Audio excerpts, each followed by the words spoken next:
games, but not to eat it, only to help it win the league. On say Fatao. On say ni nickname the Lions, and I got to consume nickname the Porcupine.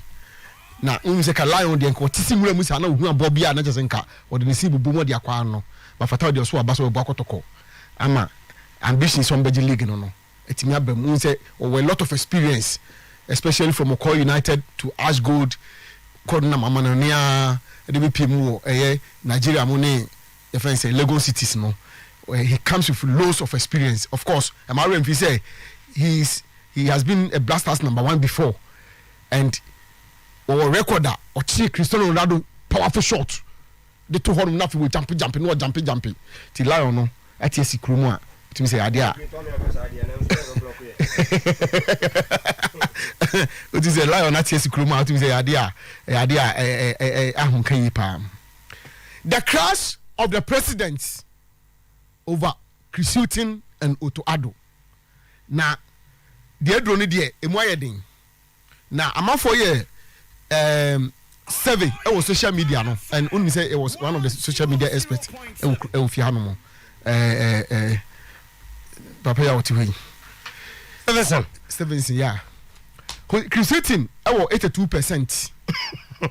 Otto Addo e was 12%. Hey, and we social media send in Ghana for no let's coach for 4 or against. Yeah, 4 or against. No, Chris Hilton was 82%. And Otto Addo and so 12%. Okay, we dey come back make sure kwaya mo fa so am connecting no maybe sa kwaya mo fa so am here. Oh, one more pisa straight. When the Blasters coach Otto Addo ne and no dey obia ne record ni mfia we dey ne teams our coach e de be keka ho. So we dey you say we for san ye BCC akra. How up on for Oyepade no so fanyinim sisi a 7 pound fanyinim sisi a ne we say e be to mama. Now this is your next Blasters technical team. Otto Addo is the head. Maswakradu, assistant 1. Ibrahim Tanko, assistant 2. Ena Kofi Riki's father, Ano Walker. The senior man to give them senior direction as a senior advice. And this is we number board Ghana in Nigeria match no. Yate. We number board Ghana in Nigeria match. I just say and also no say he said there me no ka say there Tony Bafo any Keto Kriku omo ni Dortmund for no meeting be we ne. Okay. No omo no mo kakodu ba bia ma Dortmund for na tia say me release Otto Addo number. But he say wo ho ni say obey no permanent answer for there be qualify for World Cup na o sa de be call World Cup. Okay. So bo World Cup ni we say opese Otoaso as the coach. Na fi no ma call Dortmund for no find back. I catch him okay. They don't the finally. Okay. Yes, idea after World Cup now he goes back to Dortmund and also now House of Oak. I will try to make view. House of Oak. I can't say on cloud 9 after unveiling Sule Muntari. If I almost say they have taken over social media like never before. Say team gain ho Ghana how man really player social media I so much to say baby I trending say pass Ghanaian local club say why one billion we now akwa ma fe the international media houses ni nyina so mu a baby abefa bia wo hia no de so Muntari de ene de aba no mo say we ye e kire say o ma fi asesi kwan pa so o mo kwa no ma bebre na so Muntari sign no ewumu a ede bebre tim no me da say bafo nyame hira nti mu amadwane ewo Twitter no @oripassports on Twitter and da ho no or say who will you pick as perfect candidate for Blasters job, Chris Hilton or Otto Addo? Let's hear from you nti da ho na ko for Twitter sa nti de bafo kan na ewia mo se be kan mo de no e de aka ho na nyama e kama kovi Kwaba Major Sutino boko de Erade Adom bibia boko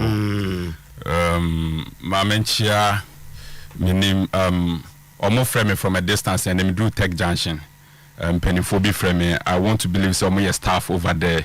It could be drivers, it could be any other profession. Na mi understand omo frame santi mi review omo no mo do so pa Now they meet me on several occasions I'm Tech Junction. Now on several occasions I'm afa hono. Na or repair loud. Oh, okay. They meet me catch up and say man ben omunintine mintimi hu omudin. Me ye we visa exactly so mutia ye chairman. Drivers and staff from it was a beautiful thing. That is the situation. Clementino and Nejuma be na Dawson. Na ne tell say me start free fee. Na ye ba in between me the Afcon discussion kakra ba be den e ba be shim. Enti ye best start free fee. Good. Na firstly me di kan share the two signings are enre ba one for Chairman Aka Edmonaka, CEO of Samatas FC. We say or the Samatas here one despa. Was it Harry? What are you talking about? What about the Legon City's unveiling of Asamojan? Chairman Bacho BBC and come Asamojan there. Sir, okay. Biana, let me start from Enra two signings by I think is done for Fatau Dauda to Kumasi Asante Kotoko and Sule Muntari and so Ediano to Accra folk.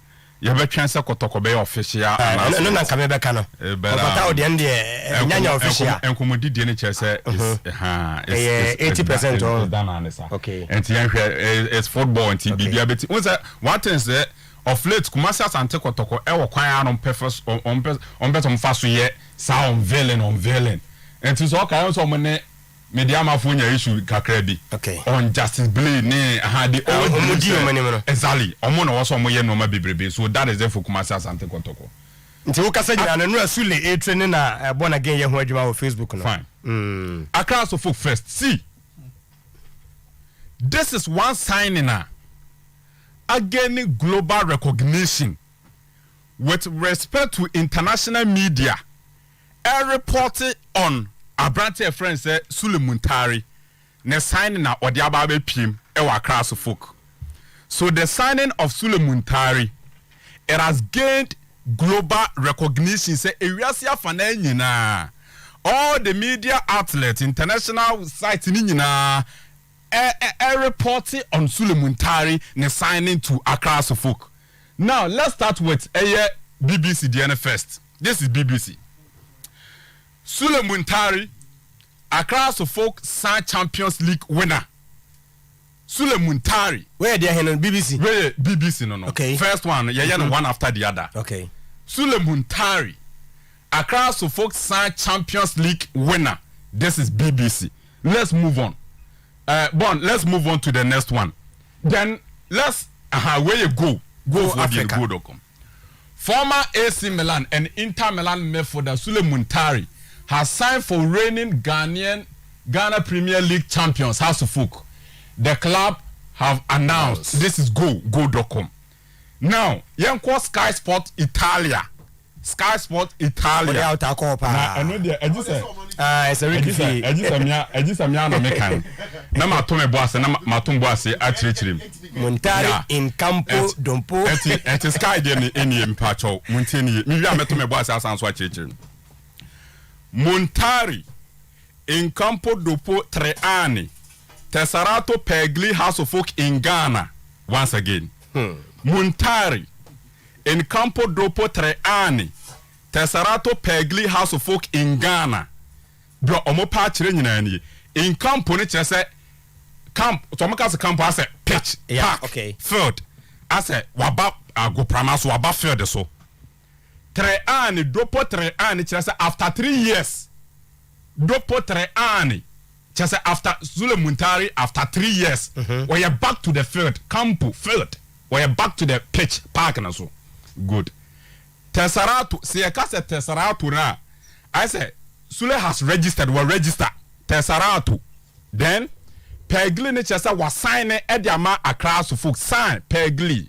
So that is how Sky Sport Italia a report Sule Muntari. So that is it. And it's also caption on the man Muntari in campo dopo 3 anni. Tesserato Pegli House of Folk in Ghana. this is how our Sky Sport Italia and so a reporter. The Ricky Kenya live on Oripa Radio Oripa Sports on Facebook.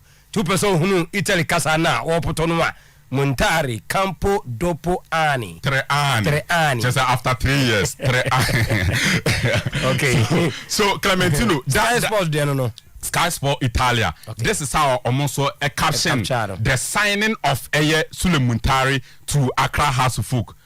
Enti Clementino, we are in Ghana here. We're talking about BBC reporting. We're talking about Go reporting. We're talking about Sky reporting. These are global media outlets. These are international sites.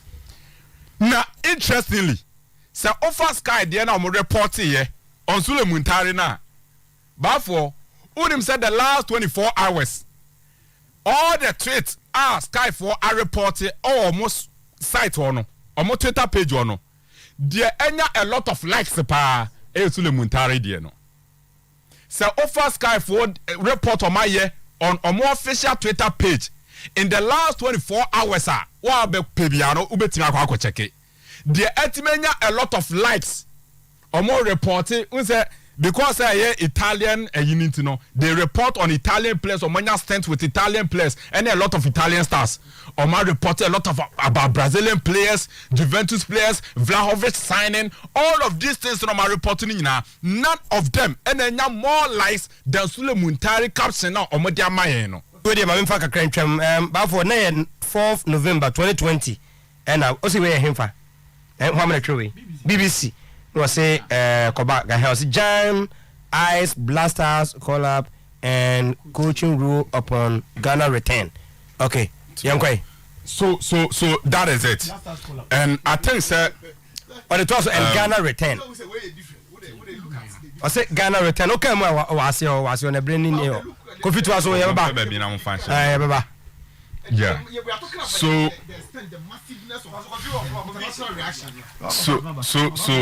that is it. And see, from the look of things, we cannot sit here, Clementino, based on the various international sites now and reporting on Suleno. We can't sit here and underrate the magnitude of the signing now House of Folk ayeno. So Sky for underrate. Go for underrate. BBC for underrate. We don't have to sit here and underrate it. And so we can almost say, hey, House of Folk. But the reality is that today, international media outlets are working global across the length and breadth of this world. They are reporting the signing of Sule Muntari. So Kofi has a lot of reasonable reason to also applaud the management of House of Folk and try to magnify the signing of Sule Muntari. And then, Ajuma, and what I'm talking about, no. See, Clementino, Sule Bana Wabano. There is this thing, our House of Folk. And we are here highway in Mekasem, we say, a man for concern, the ego Sule Muntari as a player, no Kasani ego. Bemidie. Sule Muntari, Sano Mana Yeka, why you waiting? I've been seeing them with the national team. About a Ghana Premier League side before say making the way out of Ghana Premier League. Liberty, Yanti issues. Wabo Portsmouth, no issue. Wabo Milan, no issue. Wabo Inter Milan, no issue. Eti obeti se sisula ye bibia na ya Black Stars. So the question Black Stars no those things na Sule Muye no it is still happening in Black Stars. So it means that the organization Black Stars no the organization called Black Stars that is the biggest problem. No Sule Muntari. The organization Black Stars in today we are talking about the day and Patemi Boa. Is it not the same Black Stars? What is the Patay problem or Atletico Madrid and Arsenal? What is it? The day you why problem on Marseille and I say Hazard for Obon. No, it has always been this case. It is blasters and problems. So Sule Muntari as a player, the issues are when you as a footballer no, and you're more with the national team Blasters, and we are all aware of the issues in Blasters. But today he's coming to a club a friend's House of Folk. In my opinion, House of Folk a clubber per the pedigree. Per the standard And per the history, Sule Muntari is a big boy, but he also recognizes the history of the club. So he will play to the gallery of the club. And club will also be aware of the kind of player Sule Nso eye. They will also play to the gallery of Sule Nso, the caliber of player oye. And to that issue of Obebo Wiasum, Obeye Way, Momento Boase. Compim say Bessiane de Momento Boase. Because I've always seen Sule Muntari issue with the Blasters. Now, going forward, see, this thing is so interesting to me, Clementino. Last time I wrote it on social Facebook, but let me say this. Sometimes Obobrapa or na good things be air falling before you. And no been to some board. It is just good for him. He is still at House of Folk because he won treble. Today he is going to manage a treble winner. Samuel Bodu as the head coach of Accra House of Folk is a treble winner. He will be managing Sule Muntari, a treble winner. Okay. In 2010, Sule edge the Champions League. Sule edge the Coppa Italia. Sule etwaso edge Serie A. Coach a friend Samuel Bodu. Last season, oje Premier League, oje FA Cup, oje Super Cup. So treble winner means treble winner. So the treble winner Samuel Bodu will be managing the treble winner Sule Muntari. This is beautiful. Unless, oh, sir, I'm talking about Samuel Bodu. Ni impact in a Juma Baba no House of Folk. And the reality is that Tino, me sister me trase. Nasa me maskai for magnify sadewi. Me jade ma Sky Sport Italia. Sky Sport Italia no me jade ma BBC. No me jade ma go.com. Na me meti edum Ghana. Na me timi nka Sule Muntari asem na ma volunteer. Na me disservice to the profession I find myself. So international media na ehu the magnitude of this signing na. And what's a mimi kofia me meti Ghana. Me tie dum ye adwuma ha. I have to see the magnitude of the signing. So it is a good signing for the club. And come on, me di no what I say. And I can help you. Sule on me born 90 minutes. There is a program for Sule Muntari. I feel kind of all recover no wetin gaining a fitness, sharpness, activeness. Because video you born a game here, she no more do kakra. Ni more do. Ideally, ni more do. I was so wetin echeme kakra. Enti Sule sign no. Omanya program di amano. Ombe ne kakra 20-30 minutes kopim so be piki. Na opiki mpo a den so obebo 90 minutes. Obebo 60-70. Oh yes, I did na manage the youngsters at House of Folk. Or the experience, the level of exposure he has gotten in world football. We're talking about a player who was playing in the Champions League final. We're talking about a player who 2006 he scored a World Cup goal against Czech Republic. This same player in 2010, quarter final, he scored against United States of America. This is the level of exposure Sule Muntari enya. Offer exposure and experience now we're gaining. Offer me boy the youngsters at House of Folk. In doing so, because of his clout, his pedigree, and there's of course Sky Sport Italia, when America now, on my Twitter page, all the reports in the last 24 hours, House of Folk in terms of lies. Sad yeno mayeno.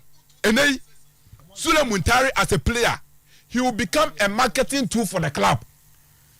And the stadium now supporters saying to me kono. You need something, an attractive agent, somebody to attract. The Becca's an attractive pool on the bet show Madi Omaba. Sule Muntari becomes that attractive pool, that attractive agent. Oh, bet supporters into their stadium on Bobono. Then again, in terms of replica jerseys, merchandising, commercial value, the face of House of Folk today. And Sule Muntari. Et is a meme Kofia champion Ricky. Meme tia etedum Sky Sport Italia. Go.com. BBC. Every report one. I have thousands of reasons to try and analyze Sule Muntari signing, no? And it's just fine. And to Clementino, there's everything good about this particular deal. I only played with based on the now can visit about has problems no to do a bit more survey. You see, unsa Makase they have a program for him. There is a specific program say Ra you be use Sule Muntari in ye.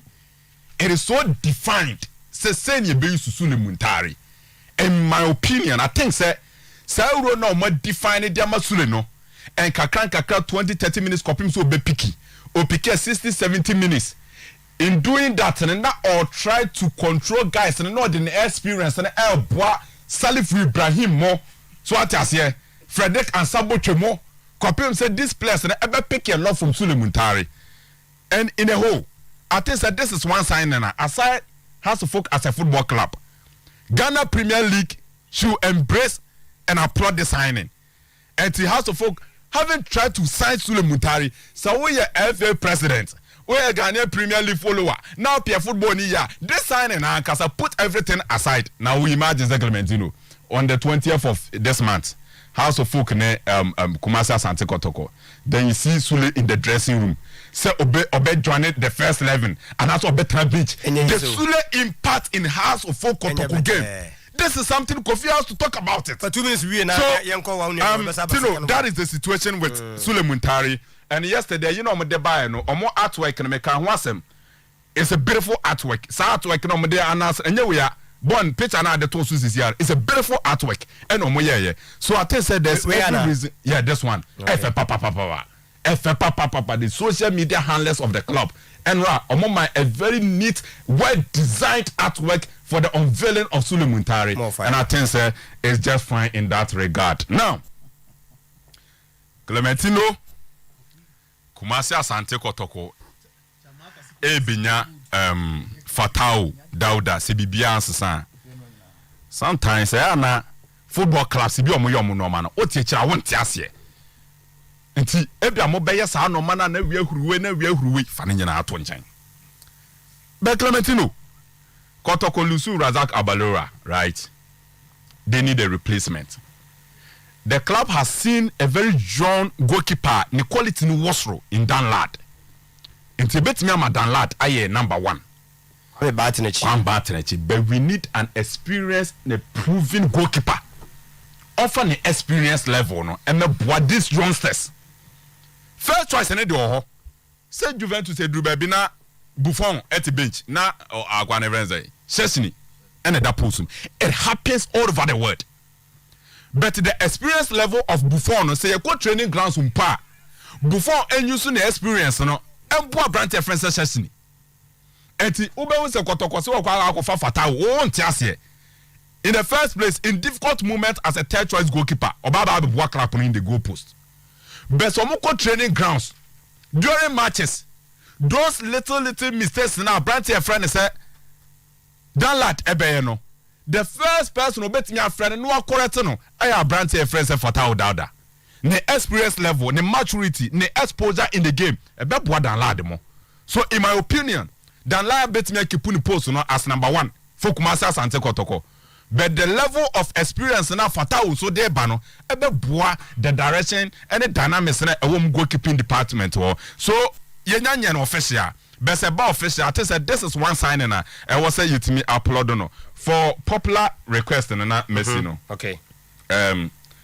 One I was open me turn boss ya kind of match for the last time born again beating ya afa why Sky Sport Italia there no any say no much very simple Muntari in Campo dopo 3 anni Tesserato Pegli House of Folk in Ghana once again Muntari in Campo dopo 3 anni Tesserato Pegli House of Folk in Ghana don't person muchiri nyina na say campo no camp field so what I say dopo 3 anni after 3 years Tesserato he has registered, he has signed Pegli, he has signed for House of Folk in Ghana. So this is how our Sky Sport Italia it's me a capture the signing of Sule Muntari for the first part. But I say na obri so chia na recording we twa no yopo de ato enti no ebe kama ana yibo afro papa na kwa me Obed na ne birthday o sir na birthday me mpanyimfo bebe na edu ai Obed na kwa me nketia me fa fidie so wishing happy birthday. Yes the executive chairman Brekum Chelsea FC na Odro Safa Una okay. Inko Joseph Akra rep and Predua Christopher. Owner of Brekum special assistant. One person Clementino. Yakase nipa ehye unkwan tu fu pa na obenya bibia from the abo bra. Mr. Obed Nana Kwame Nketia, the owner of Brekum Chelsea. ene na wo dey a wish happy birthday nse ne so ye Uru say Kwame Despite nso ye me former director Despite Media from 2004 to 2007 Hello FM Sabri ni musuna hari wo Peace FM ba me mu asa hari ba mo be so bafo Peace no flash wana wo ye djuma check akra no hari pania sabe na dan mo abatene no wana hari pania abatai hari pania yenyina yakoto bafo ho hari pania ho and Tino the kai the very day family wo Hello FM na usham no house na small boy we do better no already ya somo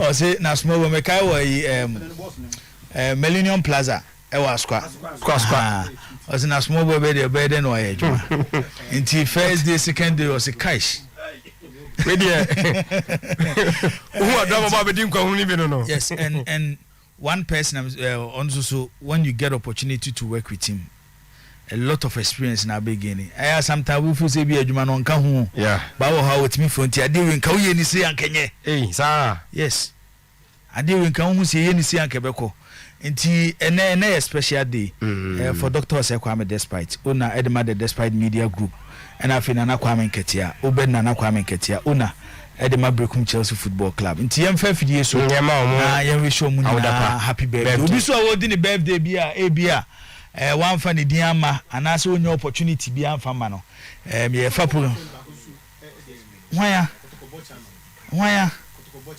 edmana ka say hari ni bocha na say current bocha Dr. Kwame Chi ene so ye na woda Samon oh okay nti yem na dia takuns no gumo yem fa Dr. Susu ka Dr. Kwame Chi the bocha man of Kotoko yeah na empanyifo akese miensen edmana ka dia ba empanyifo akese miensen yem we show mo happy birthday na Kwame Nketia Obed una edema Brekum Chelsea Dr. Osei Kwame Despite group of companies una and after Dr. Kwame Chi una edema Unity Group omunyina na ye we show mo happy birthday Captain Brian awia na Jibu abewrem boss dey for hold here ma me nso me fa konyan na eno na meka me nua pani ba ko owo Bronx New York USA Bronx New York USA me nua pani eno no ye fe no Pakofi ono so Jibu oga de omunyina ya Kwame fo se Kwame Nketia Kwame Despite and Kwame Dr. Kwame Chi skawe ho me dia na Kofi odi Kofi okay skawo mo ndie Kofi so your mama na me e de afe aka ni mfie ho tino zeze Yakobon eye wadom na se wa fidi da etoa eso da na se because we asem nsem doso enti me nuanom ne abusua ewo Asante Achimdwa so na yina ya Farupin eko Bronx USA New York na ya wehye Pakofi happy birthday nyame mfa mfie bebre nka ne mfie ho ema ne nyine nche ema yeso repa 100.7 edituno abusua nyina from yaso nyina ya chia no okay yaso nyina ya chia no yo yenko edituno yenko wacho would allow me to flow mama kwan bafo ya bi mimi obi ama kwada ro bacho mdasi tino me shase e dey free story be I think is it a week or more than a week ana me behu ya me bufu yi e ka ho asem se me ne sports authority for enya adwene with regards to baby Ghana bebo your World Cup qualify so na say ne ko ba say CAF ko ekusi agan ye ne Nigeria fo ne behia na eno na che ba ye say the sports authority say the Cape Coast Sports Stadium entimi hosti Ghana against before so kan no na your production team no yes story bi wa background no mo check say sisie ya ye kese die mo so woni say Cape Coast ne bebo no yes and found say report ne ba ye no me see so na ya go to the relevant articles I chere say sports authority entimi mekasa anchire Ghana for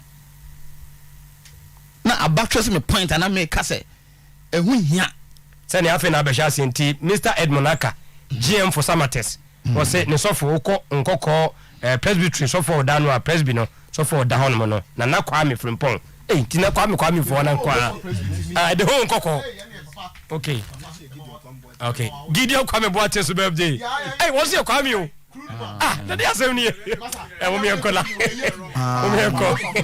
but nkoko presby presby sofo yeah Kwame Gideon obey adwuma no ni ha muni ha yanko enipa celebrate birthday nyina yenipa omudi mu pa yanko mu nyina mum na yes ko mu nyina boma pa ko fidie ne de edutwam ene yo na mega na Mr. Eric Amo aka enebetwam ono so afere ne na woda on yibi ni da no ayo achi open day ni mra so back to Masman America.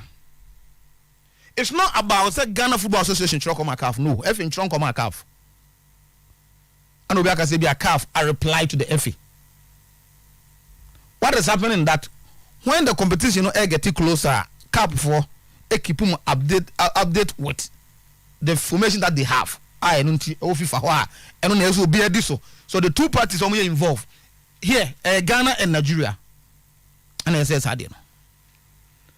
Now me first ayini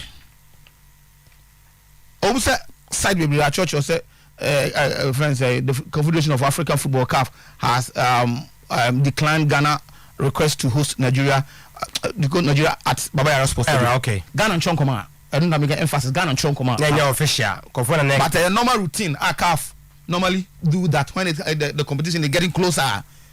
They updated information about the venue and all the arrangement concerning that particular because it is believed that CAF are certified, normal send it to FIFA, now FIFA certified, then now for more clubs that we involved, now countries that we involved, for more preparation and more arrangement now.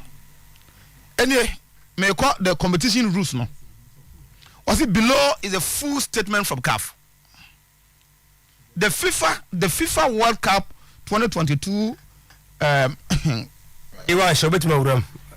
Oh, Kofi Fema na ohia de training na nanka wo de ayena de ni tu nanka me ko ba ti do see something FIFA World Cup 2020 punch prelims competition regulations in its article 21 venues kick-off times and training sessions stipulate that the venues of matches shall be set by the host association and or by the confederation as applicable, and the matches may only be played in stadiums that have been inspected and approved by the confederation concerned. The opponents and the FIFA General Secretary shall be notified by the host association and or by the confederation as applicable as at least 3 months before the match in question is due to be played. Good. We are not second last paragraph of me. Kumasi issue no problem. Besides, please note that Kumasi Sports Stadium is currently on homologated by CAF to host international matches. Since it has been under renovations and no CAF inspection was conducted to the stadium to reassess the level of stadium compliance. Good. But no you see no homologate no person say it is not certified. You tell you so album your cars vehicle for DVL for no. You say carry your homologate just say meet the standard set by the government of the land you know. Say carry you bet me twi e wo man mu. Etemra bia e faka home vehicle home na she bia no. That car no I go through na pass through. So person say Baba Yara Sports Stadium.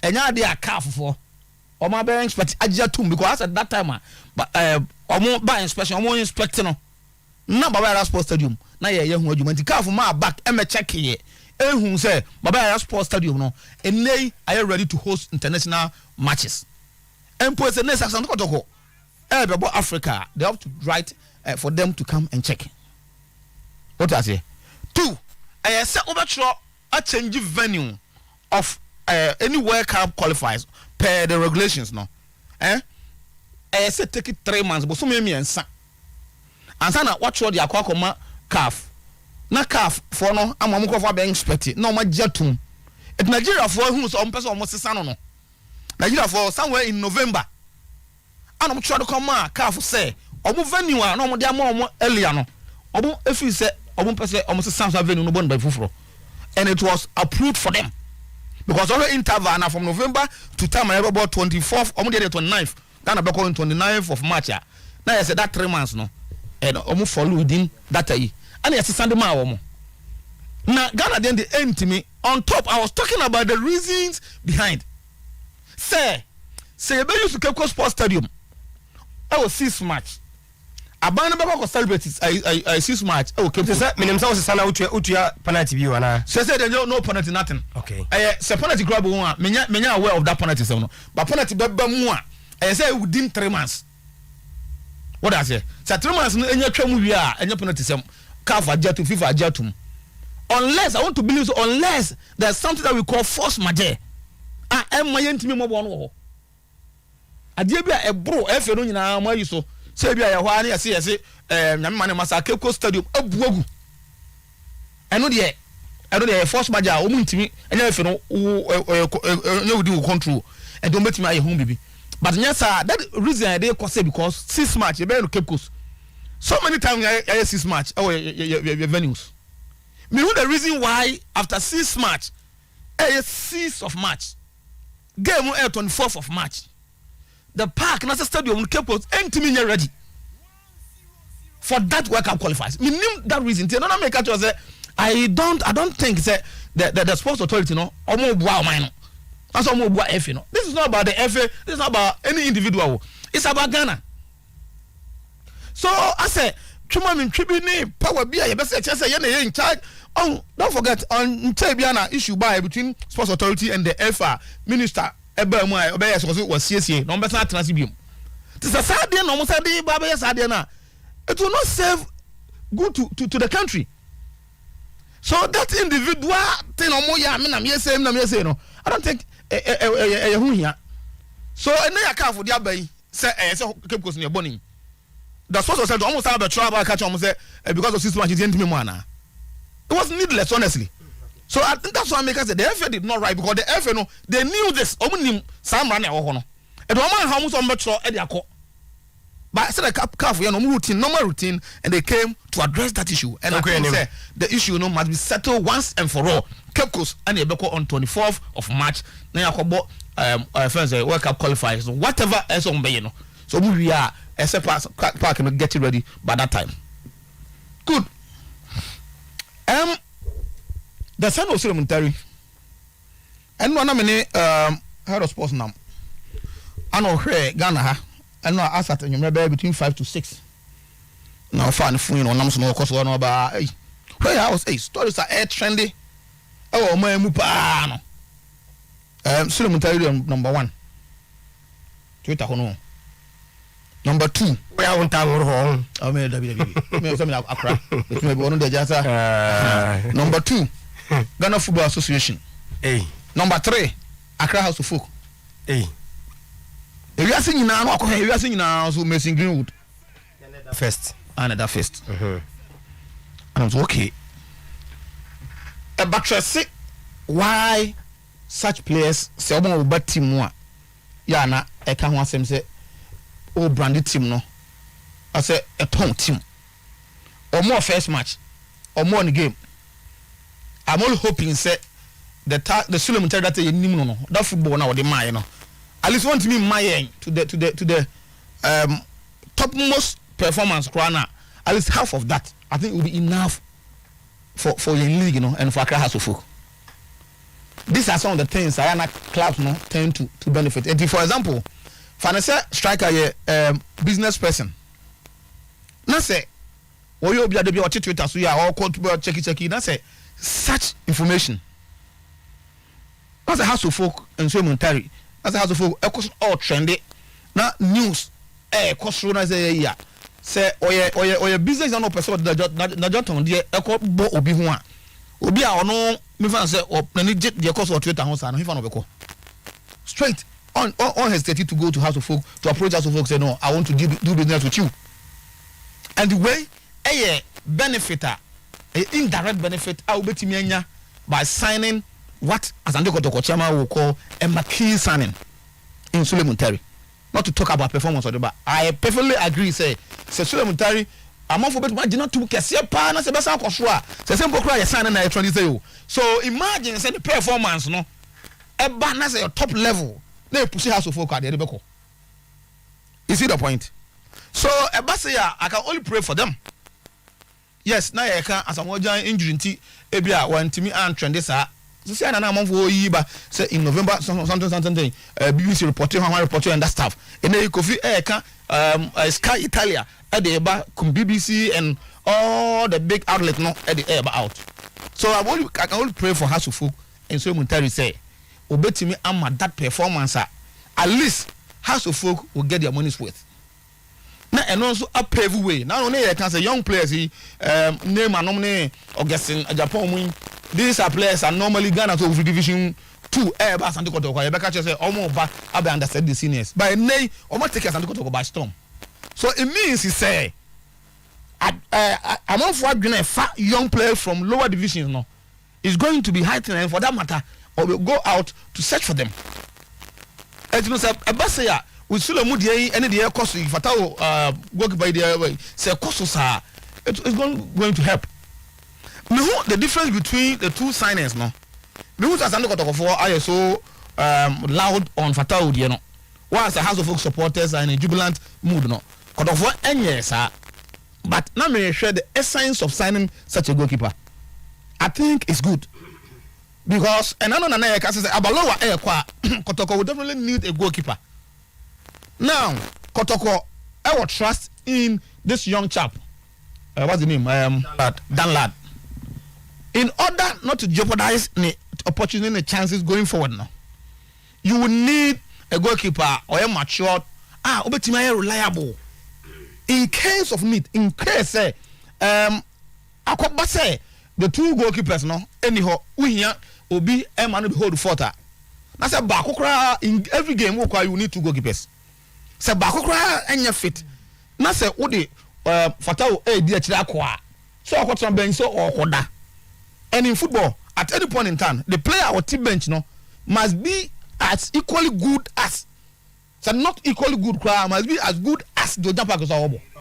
So Fatao as a second choice or first choice or with my first choice, I think it's not a bad idea. Say Asante Kotoko, a sign. So I can see that Kotoko supporters are not that excited.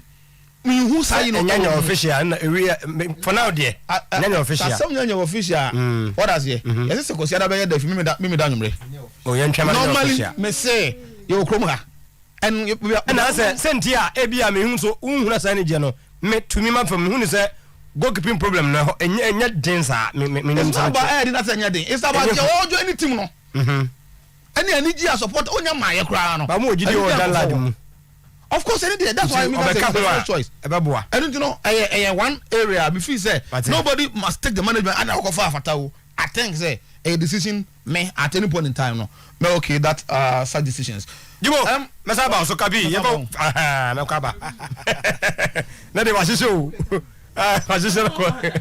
Jibo, ale BBS.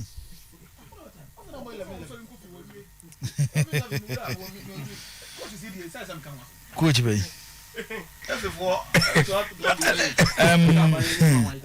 Tino Achina ene Achina Baba Ruda Achina enuna so na ye ne yere Teresa Menu Achina ye no agye nkwan Achina ne ba ha nanse omokobo gala okay no oye good ho adwuma nti ene ye Achina ne ba Ruda Achina ne birthday ene enuna so na ye Teresa Menu nti ne yere Teresa Menu ye fa fidie so ne ya wish na happy belated birthday na afi Ruda Achina ye ne ba so no ya mana ye happy birthday nyame nkoso ano nya ne kese na washa asi a wo fefei oni nanim no mani bibia wo ye bia no enko kama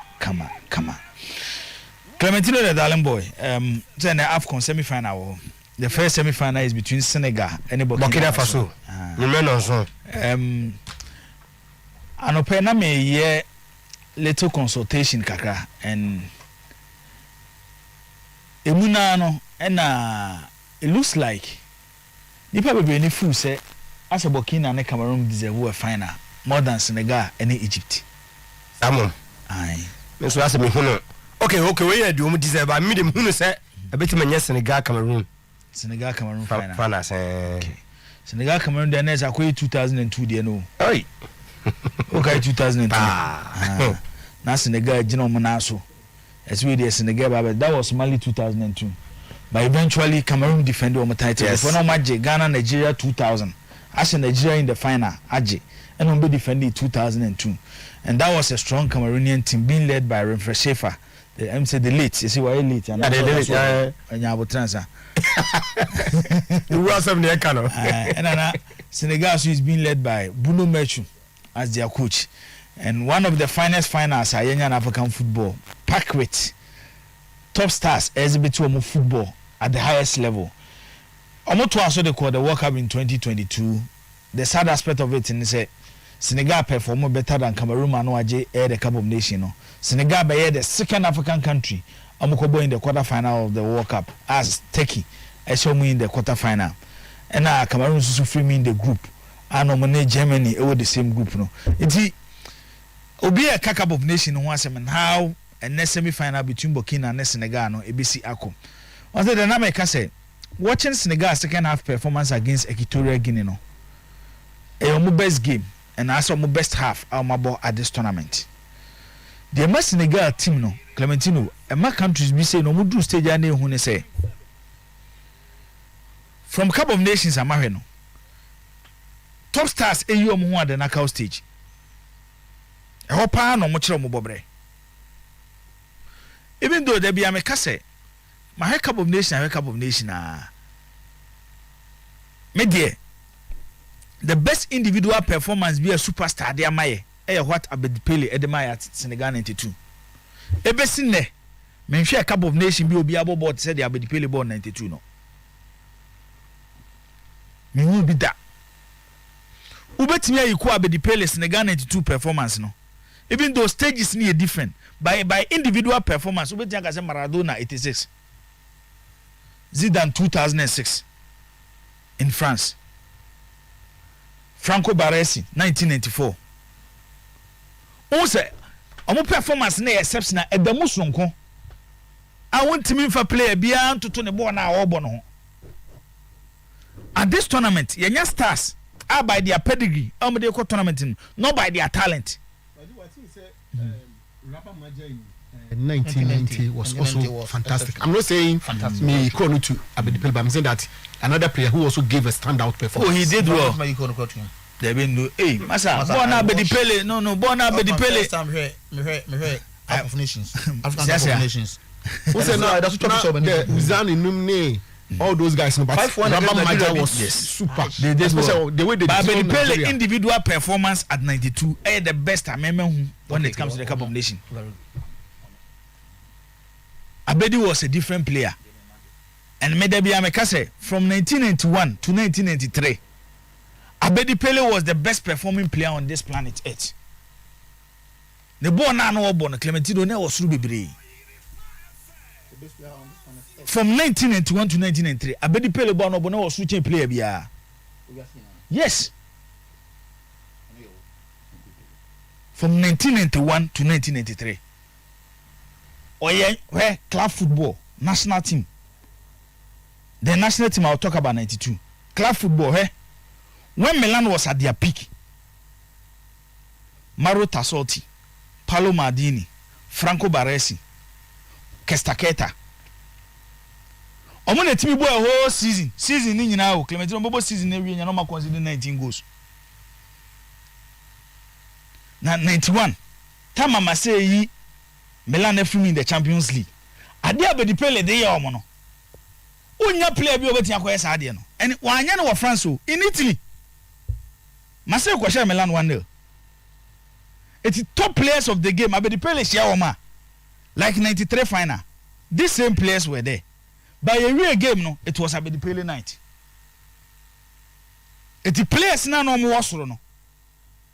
Abedipele share oma no chom say yes, Pele ni. It's media de bia mekase. Those years na African football and African players the way you show womo anyhow you see FIFA World Football of the Year no na in favor womo. But I feel Abedi Pele from 1982 from 1981 to 1983 at a certain part should have been named World Football of the Year. And the game na yebebo no. Say offer the pedigree of Mo Salah. Offer the pedigree of Mo Salah. Offer the pedigree of Sadio Mane based on their contribution to their club. Ebi a Liverpool Mumie no bono. You can say so Mumie no air contribute. I'm not talking about more talent too, but more contribution. And then Sadio Mane yempo Tino obeye key to Senegal game no Burkina Faso bebo. Of course. Sa game when they call it for stars. Sa game we Burkina bo as a team. But second countries here no baako bo as a team, baako bo with stars ah. Omon bo with stars no bo say eyire so a no waye bibi sunku bi. Quality na show e park na so. Eno na me hu say team obesi won semi final no. Metenase din na mehwe game na bo se ebe possible se ne number bi bo se game ne ye 1-1 na Sadio Mane decide game no e de ama Senegal me hu 1-1 bi e bi a 3-2 bi for the key to Senegal qualification to the final will be Sadio Mane and nobody so instrumental so to the mechanasi eti we are in for the first semi final between Senegal and Burkina Faso either 2-1 or 3-2 ni nyina no me call ede ama Senegal tino me bafie say nura de attention ni nyina akọ Sule signing for House of Folk I want attention ni nyina ekoye by Ghanaian football standard and there be a kase ye players no dey call 2006 World Cup no because ni enko World Cup ni bi da no mo dey call World Cup no omo na the best country na nya wo but based on what they achieved because ye Cup of Nation for ni nyina yanko World Cup da Basule Steven Appiah Michael Essien Asamoah Gyan omo dey call World Cup na ye hu bi dentino these players to year Ghana for ye hu as heroes intine ye bon national team players bi dia untimi mo wa bra be isa players ye film and omuja omudin at the biggest football stage which is the World Cup. Sule Shey at the 2006 World Cup against Czech Republic. Sule be share Uruguay at the 2010 World Cup, sa quarter final game no. That long range I would just say Muslera out that push my Uruguay. It is Sule as a footballer on the biggest stage of world football. What throw ni din ho. Ofa Asamoah Gyan same. And Asamoah Gyan kwade otwaso koye African top scorer at the World Cup. Steven Appiah she go 2006 at the World Cup in Germany. Michael Essien no instrumental. It is our players who are mashada abo mudino. Ghana for who as heroes. And they umpo Clementino. Tony Abuaji din we Europe Edin Tony Abuaji ni Europe nenye din ketwa. But and they say the Asamoah Gyan gina ha, near the Tony Abuaji gina ha. Near Busa Ghana for say, omumi no one ye bibi pa ma Ghana for be kwa ko fa Asamoah Gyan. But near to me the Tony Abuaji din eje visa wo Germany. Nye kuro ketwa. Because Asamoah Gyan emo ekode ekọ your first World Cup. Sule as a footballer because ne brand ne so based on nyoma kakra ya makan. O a huge figure. But you know Adana best abaz ma woni. Say. No friend you. O say. I will no kwaya man. Aye. My friend be send the video ni fie. It's live minutes. Hey. Ade abasi yedi. Anu yo. O say baby any decoration. Aha, Kambia so ba. Eti Sule as a person a huge brand. But Sule some years back any Sule ne enyepe. And sa nyoma ni nyina no your performance on the pitch and edeba. On say make sa nyoma ni nyina no me say that gina players bi so and am dey come asem. Enyo so mo kwa na ball World Cup ni bi o. But omo de no mo ye influential. and they won here. If you can't Kaisa the Korea the World Cup in 2006. Kifesa mo play. Say Habib Kobi. Yeah, of course. Habib ko World Cup ni bi. Sheila Eliasu ko World Cup ni bi. I think Jojo no also a part of the team. But some players we no. Me come mo ko World Cup. But some players we na me bo mu din no. Omo my exceptional performance at World Cups I call ye. And they say we obi na wo say Tino. O expect Sule Muntari. So me bobo a born in 2006, 2010, 2007, 2008, 2009, 2011, 2012. Eba besi be 2015, 2016 na say nipa ko umpe Sule Muntari asem. Enu ana me hwe Sule training video na eba abonten no. And ebe see ma asem a na me ka no enu anwumre say player or tifie training. Okay, video. Yes. Okay. Any player or both team training, two different things. So we have video ni dia. Who say Sule wa gaining weight pa? I make ni mo edu pa. Who say ni mo edu pa? Runs a problem man. So what the mention say? It's actually say we as a folk supporter don't expect instant results from Sule Muntari. And yes sir. Why we abeko ko Sule bo bi na wani anya ho no aka say Sule kura ye to no kura nya ne so mfa so. Ko park ba so mabuna abu abam. So what the mention say because for a player at the last time obo 2019. About team. Say team asem na ye kan say team no asem no. 2019. Tino a very difficult say or the few months kura be chire bibi and age so a factor. And then he's 38 years. It's ultimately expected to be brave from Sule on the pitch. One area, I'm expecting House of Folk to take advantage of it. How the brand Sule is selling. Now, I am a cancer as a muya, dear I am a yana say. Then we are a casa Ghana Hano. Oh, yampa modernization, and we don't like changes. Ebe sin na amete hey. Mintias say has G League last season. The euphoria around the club. They done a work club no ho. The excitement around the club. Dumentem and performance man as ana oche. The management of the club and take advantage to sell the brand to get revenue into the club. So what did the mention say? Na se ekoni esa babiem. Na yakofa Sule Muntari see a huge brand. Now the same people net wa aya na yeme yakakra. Na me bisa mo say eh. No more man timi anya Abra has J League last season no. Bedam dey akopes. O man net ho ne o. O mbetimi in this season ana. Enti Sule na enyoma mienu. Pitch su instant results animu ya de ema. Ha supporter bi anfa ni trim. Say Oma signing a player. Why out from active football for a long period? And typical example, cry Awaku or Simon Haas or Tinefie, no new training, proper training with team no. Time or Saba back BMO started say oh yeah training with House of Folk no. In matches Awakwa bon clearly also like a match fitness. Awakwa the any and 6 months. Where the almost little over 2 seasons. It's the expectation on the pitch. House of Folk supporters are minimizing the kakra. At this particular stage, the only thing they can take advantage of, Sule, is using his brand to send a message to the corporate world. Say, we have Sule Muntari as House of Folk player. And Sule is a huge brand with a lot of followers. It's nice, all the home has, and as you see the image Sule Kurana.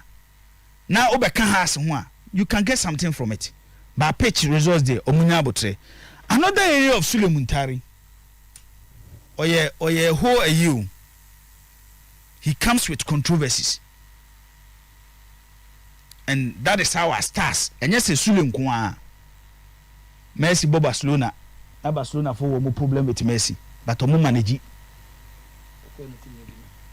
so what the mention say Cristiano Ronaldo ebo Madrid any team bia wako bia no omo suban bi omo dan na Clementino e be ka kire wa wo yam kora be hyew but omo manage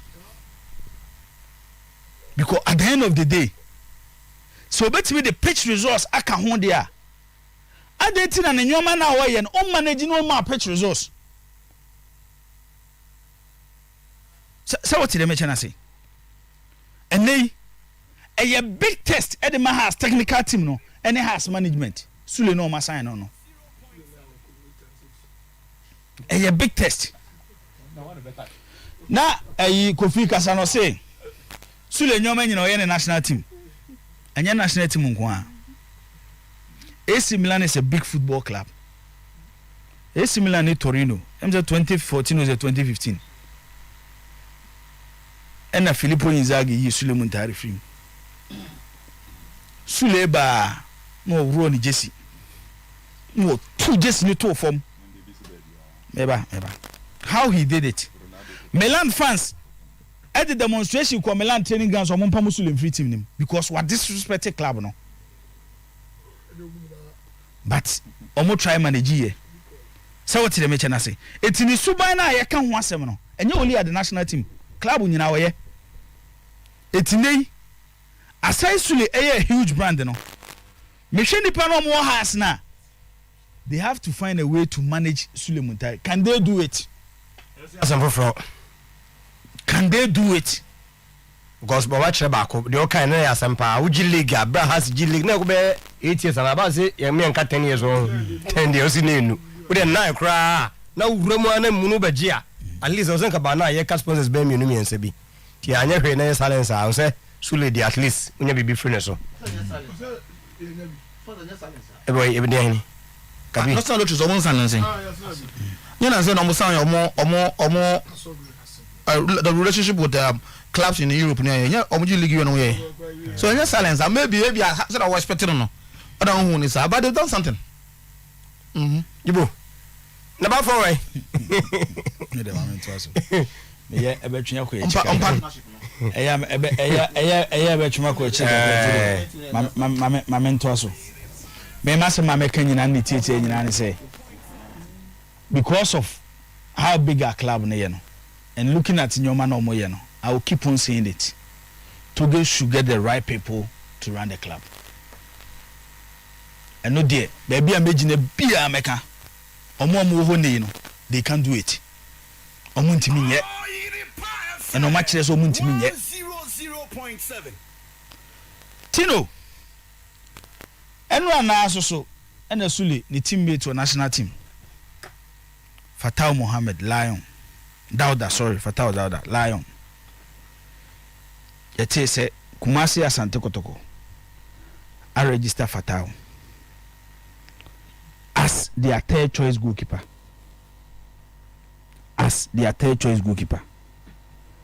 Inti bete ye me imagine say me hwemu kakra. Komi amete hey. Mante ho yi da. E me sure say ye studio kura obi da dwono say Fatau be ba be ye Kotoko third choice goalkeeper. Na yempo Tino abra Kotoko wo Felix Abalura Kwame Ba Danlad na ye big headache at the management over Ghana football circles any football club are these 4 goalkeepers so bet me satisfy almost half way nyina the problem pa because kwade bia ohia bia stars be menu akase menu na nketo no dumachi ena Felix score ena ka Abalura Kwame Ba Danlad ena mo ko fa young goalkeeper from Wasunta on April sa 3 we na problem pa one kwara kona akatre na problem because ofa goalkeeper simiensa omo nyina national team materials it's to get opportunity to play for your national team no just how you active our club Danlad African best under 20 goalkeeper Kwame Ba a member of the national under 23 team. The last Olympic Games, or might me qualify. Abalora, a member of the national senior national team at that moment. You know. It is always hard 3 goalkeepers we are. Obia person onye bi that said be making the case because that person free under 20 equal Black Stars. On your opportunities were Black Stars. It will no fuso on your chance not that okotokwa. Obeti under Black Stars. Kwame Basu fuso on your chance not that post ma obeti under Black Stars. Abalora so gyina on the sabre no. And afi Abalora koye.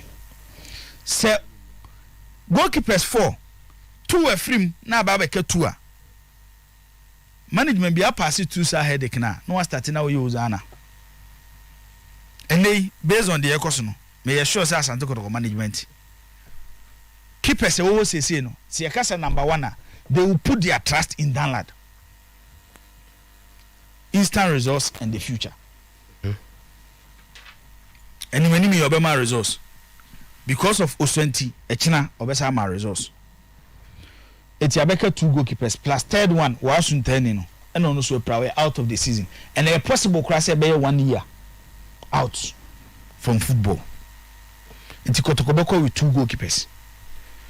Just imagine a game. Asante Kotokobo now one of their goalkeepers Epra. ABA are out for 3 months. Naka 1. Into Chelsea Kotokobo league gamer. Kotoko out of FA Cup. Into Chelsea season omobo in only 1 competition. That is the Premier League.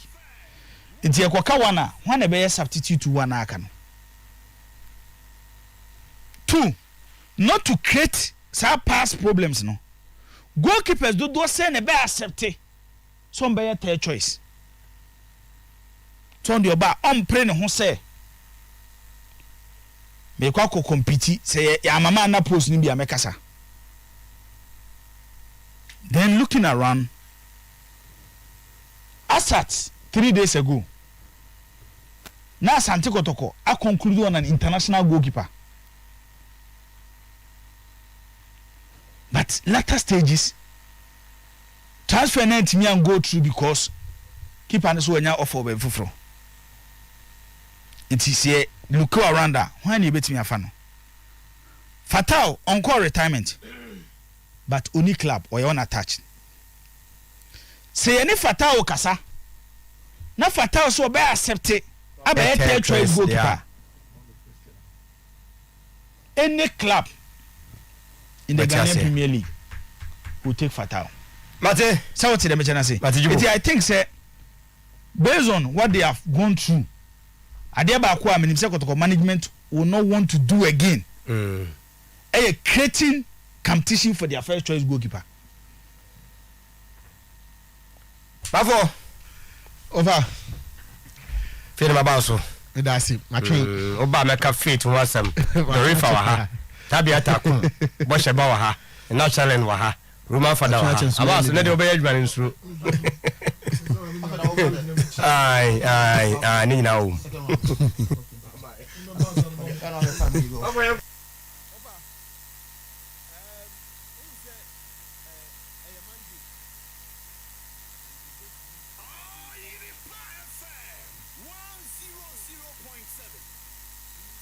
Tuesdays now I'm say young couple if I'm right say omo kobi say ben hono say Tuesdays do omo couple no ko chile o I think say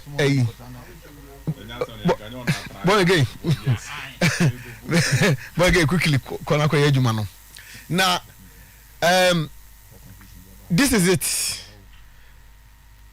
or say we head to the sea to kill the shaft. Who say the porcupine doesn't swim, for what I know. Dear, but ABR, but where they almost more couple anymore. Now watch the artwork. Man for Niabro. A man for Niabro say a Monday na sama chene baso kotokone Elmina Sharks. We Mohammed na Sharks na ya na kotokona. Baby kotokona and now who was see we head to the sea to kill the shaft. To kill the shark.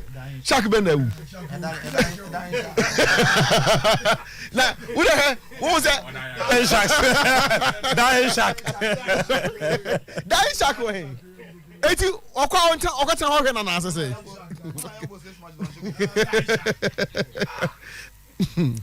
Eti I love this artwork Ntina. Kofi Tim no. Kofi Tim place ni bi enu so asa abese na kwa yi. Me de ama. And na some manya bi. Some manya bi. This is beautiful artwork. Oh yeah, very innovative. This is beautiful artwork. Esi ebo na baso. And on say ade ba kwa and say na shark da ho no. Was set standard bi am na create competition na local league. Na masa. So almost I think the things like this you need it. Was set standard bi and the artworks na we no. E say wa hwe your local clubs na. O master team improve on the artworks. Yes. And because of at least obi a set pace na obi No harder than us afin oba. Oh, from last season you know. Oh, okay. Over. Muntari to House of Folk. Met my catch emphatically say because of Muntari's move to House of Folk, at least about 5 players and almost chain no more sure how it will go. Are ready to also rejoin the local league? Players. 5 players are winning about Black Stars. So means sure when you now cry World Cup players on World Cup. I'm going to tell her the Muntari. And yet, Sebo na Muntari be bono, but almost share how the media, the public, the supporters will receive Muntari coming no. And the obadi I be also and how it will go. Catch say Baji Joshua. So what I say because obviously, for instance, this House of Folk, they're not for the start expect say Muntari ever bought 45 minutes, 10 minutes, 80 minutes.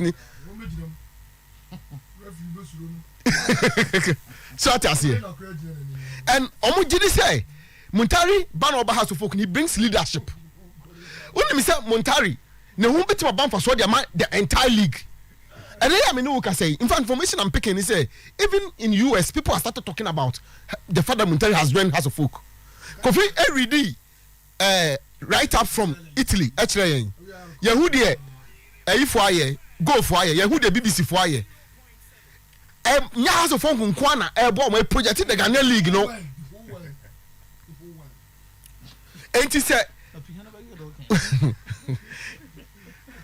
if Yantun and notify mu Muntari who, and here I'm talking about the media. I'm talking about the media and then the supporters. Ne Yantun notify mu ne ho. Na say ye ma ne coming no so ban for so a enya has nkwa be benefit but the entire league because ubeka ya then Nansame can say we will look at Muntari the player and the Muntari the personality, then the brand Muntari. As I say, House of Folk, Timmy magic this three. No more dinner for so be free. Now, so we the media, no, yes, you can be because I also can. Now, offer these 5 players now, maybe no information I'm picking is at least about 2 of them there. Omonich House of Folk. And now we know say information just Koja Samoa will be seeking to play in the league. That Koja Samoa. My own and your own Koja Samoa. Okay. Sir Samuel Linkum the India wouldn't say is hanging. And Samuel Linkum is also in there. Of course, Emmanuel Ajimambadu. So don't be surprised about 2 of them will also join Kotoko. Don't be surprised. Say, Ajimambadu is seeking to play in the Ghana League. The last one, Dominic Adia. No way. Congo also Jana yes and number. Oh. Soja near the friend. When we need a World Cup players on World Cup. Dominic Adia is also coming to play in the Ghana League. Wow. Now, slow when you slow air. Atem the DNA MPY. I'm on for better. Chelsea for also so Asante. So Asante is also done with Chelsea. Yes. I'm coming real cry. So Asante is also done with Chelsea. Why I don't know. I made a time I'm quite. The information I'm picking is that it's done. Okay. Oh, sorry, my boy. Or US. The coming of Muntari, I want the potential to bring more things. Me, I'm happy to hear Fatau Dauda, for instance, is coming to Kotoko. I'm happy to hear. No, you see, me but Fatau comes with enormous experience. Kwame Ban will move after the season. Whichever goalkeeper now say whoever Kotoko brings in, Fatah will be guided on it than lad. Yeah. Fatah will more or less be like a goalkeeper's trainer. So quality room or better. Everything about the goalkeeper's trainer management is easier. That's what I'm saying. And now I can say one person or boy house of folk. I want the goalkeeper's training department, you know. Ben Mensah. He's more or less serving as a second goalkeeper's trainer. Because of the enormous experience I wore in local league in New Edibiasi, King Faisal, I think Olympics, and then House of Folk. Why cover a lot? Maybe say more or less, me case of Abe. And in media, I'm happy. Say these guys are coming into our league. Because a do point to be no league, no lucky stars name. I want say will be star no pay any the next season he's gone. But when we move by, and yes, I'm more bass tintina gidigidi or per se cotono. So, Omoba, Omudino, particularly with some Muntari, and you didn't imagine on the brand presence. No, me say Muntari just within this 24 hours. No, baby, I would pass of Fokakoto now. A captain, ready at the train. How they are trending. I will expect House of Folk, social media guys, no, say, Omobe, yeah, more on this. Trust me, say Kotoko Sani Muntaria. Kebia who more than what we are seeing. Was it for the sound? Say Kotoka. PR. Yeah, Kotoko. Say PR work. Oh, Master Jajai. Oh, and your parka. Some people are going to be a PR. Social media. Only want to play stadium, not the player what you're on PR work. What don't play the player what you're on stadium? Now, I'm all very well. Any player who play, I need to pass me. Now, what is the time to do? Abbas, to what is the time to do? Yama, for Mr. Over. And Tokaway, whoever will win eventually, Ghana will suffer. See, I was shocked for captain to say, and you'll be on a Trocoma calf. Unless captain did not read the response from CAF very well. Unless probably captain did not read it very well. Okay, bye. Yes. The FA did not write. I FA not sure. The FA wrote to CAF. When was that? Because I don't know when. I don't make kind of. I'm an illiterate person. I accept. And fortunately, we are scholars or animal. But me say my understanding of this can never tell me so being true. Sure. Me do feel last paragraph. No, me third paragraph. No, me what say? The request to change the venue was facilitated by the. No. That's not what I'm looking for. Sorry. The last paragraph. What say? In case your association retreat, underline. More motivational. More retreat. No, asimami. God bless you. In case your association retreats the position to change the venue, who says the FA did not write something? Who is telling me this? Who is telling me this? Me say classroom, but who is telling me this? You say me you're so gullible, so I should accept this. Huh? In case your FA retreats the position to change the venue, since there is no other approved venue in Ghana, your national team will be requested to play the upcoming FIFA World Cup FIFA World Cup quarter 2022 African qualifier playoff run in an approved stadium outside its territory. Now, now me pacho me ba. Me pacho. Considering the above request of change of venue is not accepted, hence the match Ghana versus Nigeria for the playoff run or the FIFA World Cup 2022 qualifier should be maintained at Cape Coast Stadium. What are you talking about? Said nobody wrote anything. What are you talking about? How can FIFA? That's what you know. Then they started quoting these words. Huh? Now request. What's the meaning of request?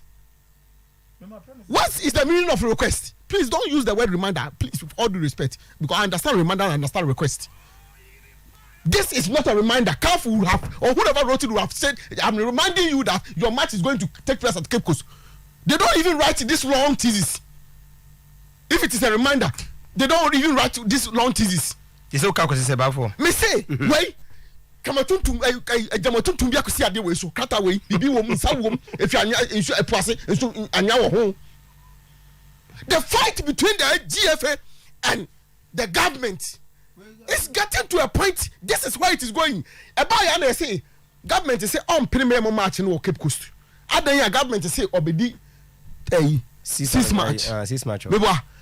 After 6 match, you were 3 clear weeks before the match take place. You better have a kind. So I did government is and to kwana na mu sanka mu and I feel so I decided to also be present in the muzzle. Okay. Of course, government on your member association to nika from kasa if fan kasa. And see I feel nika from if kasa.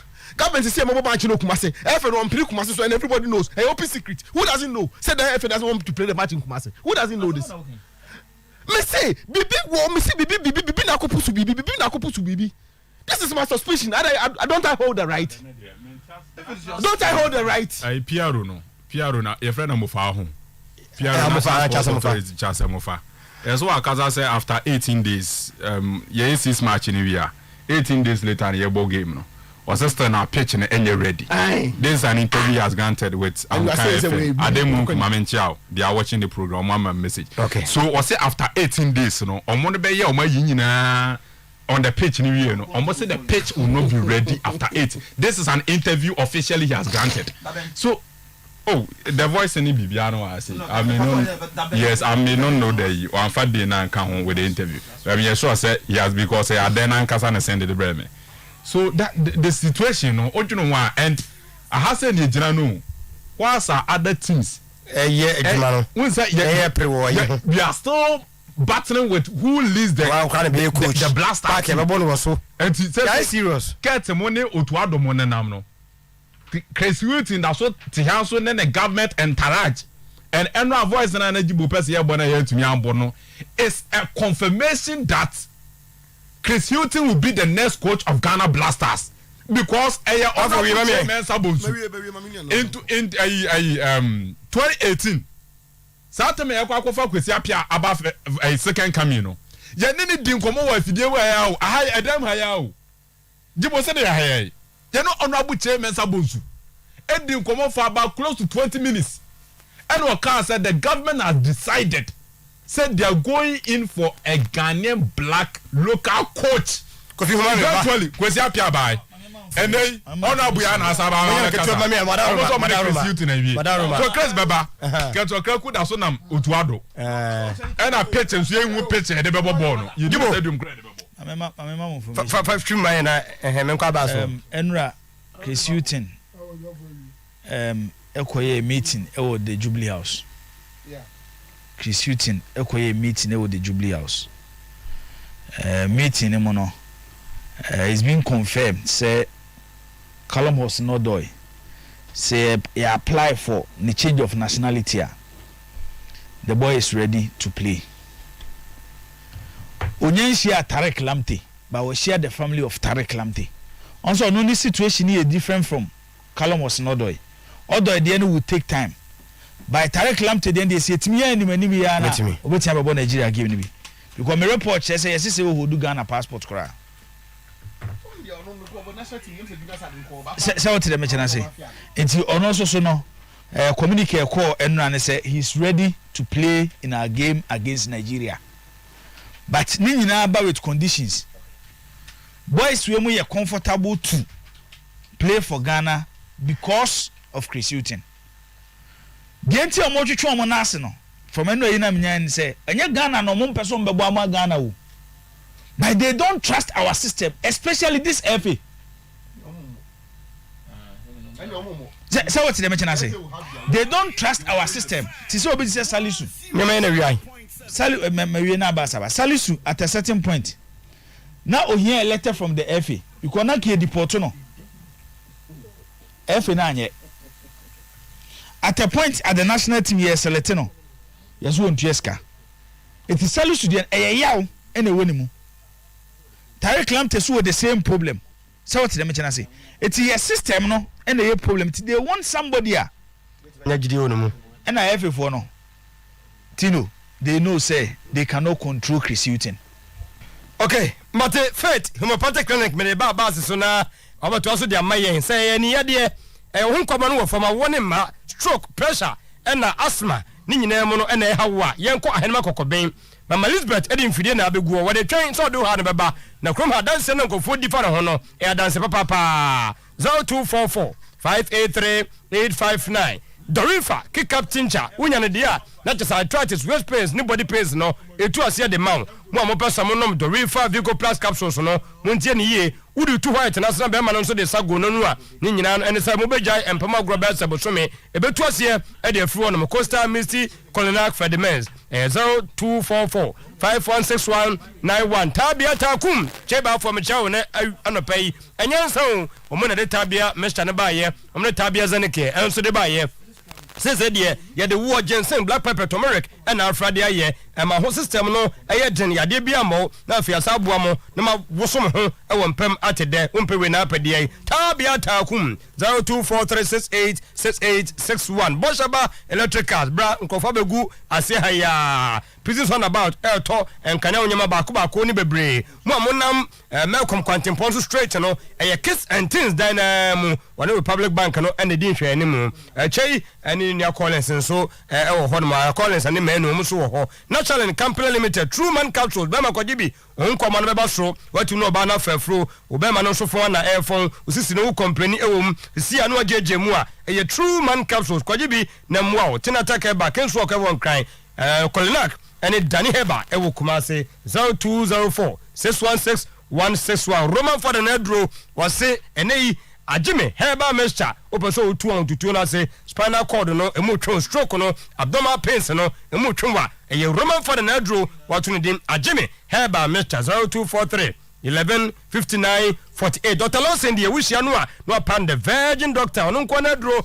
na eboa lo care Mr. no Emma West Prince no eko ni nyina mo nso no two prayer arsenal fei be ma tumi jan aso choba no fum yedu na otum nso ayedu Dileman capsules ajabasobo se boa mema no emu pega na fei prostrate na yefri ho na fei wose dementia mo mpem Mr. ne de malaria no ointment no PBC fie ko na ka ba Daniel Eba Fedmans have made 0242 13 35 77 na bioka ke na ho na owo anei ohwemudia on Twitter Leroy Sage 11 on the Ojire Chris and now say Oba Edmund Compson hashtag or your passports also to so that Philemon Balfour can get enough playing time. Eric Bakun Jr. was say Chris Houghton, head coach, Utuado assistant, and Ibrahim Tanku assistant too. Somewhere with the announcer about Chris Houghton. Ajimai Evans on Twitter or see Evans Chris Houghton all the way and we see Pedro Chris Houghton Alhaji Al Hassan Chris Houghton and Alfrane Sub 0 Chris Houghton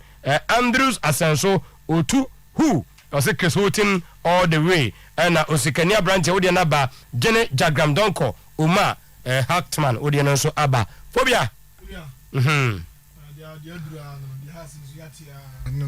asem said the dika kan say Samuel so I wish you good luck na eniema ntimi ankoso yema Sule Ali Montari enti empire ne yebo said the ball no city no ono sabe ya wona Ghana haya yanko na bruche enti wonim kono wonim terrain no dada odi free ana ko ya bi say ne yepe ono oba wonim buga wonim ya mofra wonim enti bibia wonim enti yebo empire say waba no yɛbɛgyina wa atu na nneɛma akɔso yi ama no yɛdi wɔn nso biem yɛbɛsɛ mpanimfoɔ no odote ne akam bi sɛ ɔmo homɔden players na yɛ a ɔmo fa wɔn ɔmo kɔn mu yɛ a na ɛnyɛ nika yɛ ɛnyɛ nika saa deɛ no yɛ players yɛ sere wɔn yɛ no ɔmo ka ne dan mu have to manage the player no yɛ ɛnyɛ nika sɛ mi no kasa patra kasa akɔmo so mbɛsa hyɛ na wie yi sɛ wohwɛ deɛ tari ni sɛ kɔ no a yɛ player baako yi a ɔsa wɔn mu anansɛ wɔnya bi mu esi yɛ aboa ne no so abɛyɛ sɛm